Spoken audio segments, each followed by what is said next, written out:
अस्सलाम वालेकुम दोस्तों, मेरा नाम डॉक्टर अली असगर है और आज की इस वीडियो में हम बाकायदा डिस्कस करने जा रहे हैं बॉयल्स लॉ और चार्ल्स लॉ की स्टेटमेंट को, और साथ ही साथ बॉयल्स लॉ और चार्ल्स लॉ की हम डेरिवेशन को भी बाकायदा आज की इस वीडियो में डिस्कस करेंगे। तो इस लेक्चर को शुरू करने से पहले आपसे रिक्वेस्ट करेंगे कि अगर आपने अब तक हमारे इस चैनल को सब्सक्राइब नहीं किया जो कि सिंध बोर्ड टीचिंग के नाम से है, तो काइंडली आज ही आप हमारे इस चैनल को सब्सक्राइब करें और साथ ही साथ बेल आइकन को लाजमी क्लिक करें ताकि हमारी अपलोड करदा तमाम वीडियोस की नोटिफिकेशन आपको रिसीव हो सके। तो आइए हम स्टार्ट करते हैं। याद रहे वही बॉयल्स लॉ, वही चार्ल्स लॉ, वही एवोगाड्रोस लॉ जो आप फर्स्ट ईयर केमिस्ट्री में पढ़कर आते हैं, सेम वही है और सेकेंड ईयर फिजिक्स में ये बाकायदा शामिल है। तो बॉयल्स लॉ की statement, for the given mass of a gas the volume is inversely proportional to the applied pressure provided that temperature remains same। यहां ये कह रहा है for the given mass. Given mass का मतलब है मास जो है ना किसी भी गैस का कांस्टेंट रखो, the volume is inversely proportional to the applied pressure. Volume और प्रेशर के दरमियान जो रिलेशन होता है, वॉल्यूम और प्रेशर के दरमियान जो रिलेशन होता है वो कौन सा होता है? Inverse. Provided that temperature remain same. Temperature क्या रखो? सेम रखो। टेम्परेचर अगर सेम रखोगे तो प्रेशर और वॉल्यूम के दरमियान कौन सा रिलेशन होता है? इनवर्स रिलेशन होता है। अब देखो यहाँ एक सिलेंडर है जिसके अंदर गैस मौजूद है जिसका वॉल्यूम V1 है, उसके ऊपर प्रेशर जो था वो पहले था P1, हमने प्रेशर बढ़ाकर क्या कर दिया है? P1 से P2 कर दिया। देखो पहले जो वजन था ना, अब वजन बढ़ा दिया। जैसे ही वजन बढ़ाया तो पिस्टन क्या हो गया? नीचे आ गया। वॉल्यूम क्या हो गया? कम।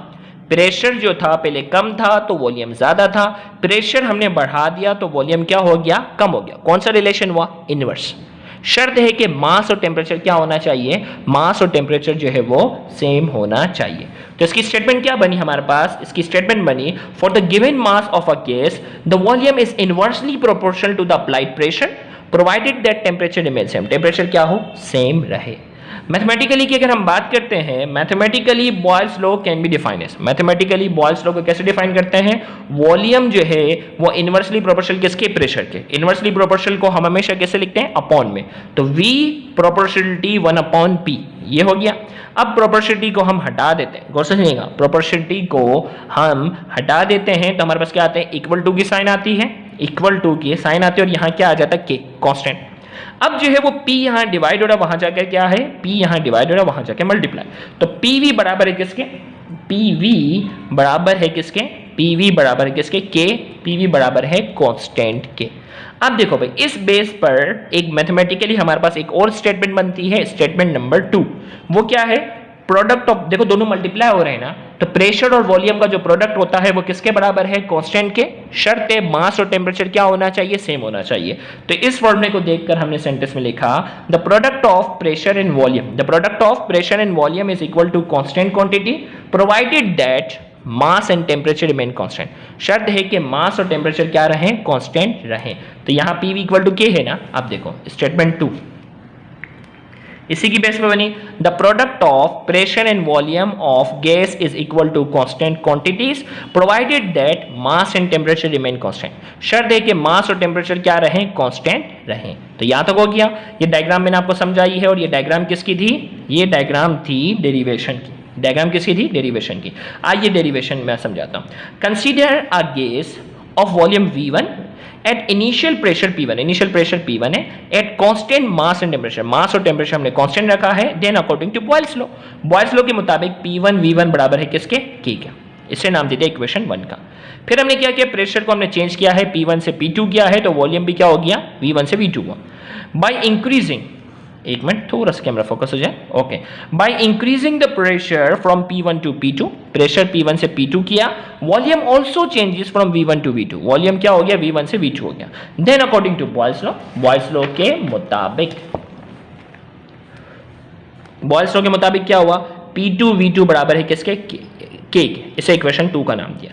अब इक्वेशन 1 में P1 V1 बराबर है K के और इक्वेशन 2 कह रही है कि P2 V2 बराबर है किसके? K के। दोनों को कंपेयर करते हैं, कंपेयरिंग इक्वेशन 1 एंड 2। इक्वेशन 1 और इक्वेशन 2 को कंपेयर करते हैं तो इक्वेशन 1 का K बराबर था P1 V1, इक्वेशन 2 का K बराबर है किसके? P2 V2 के। This equation is known as Boyle's law equation। इस इक्वेशन को हम क्या नाम देते हैं? Boyle's law equation का।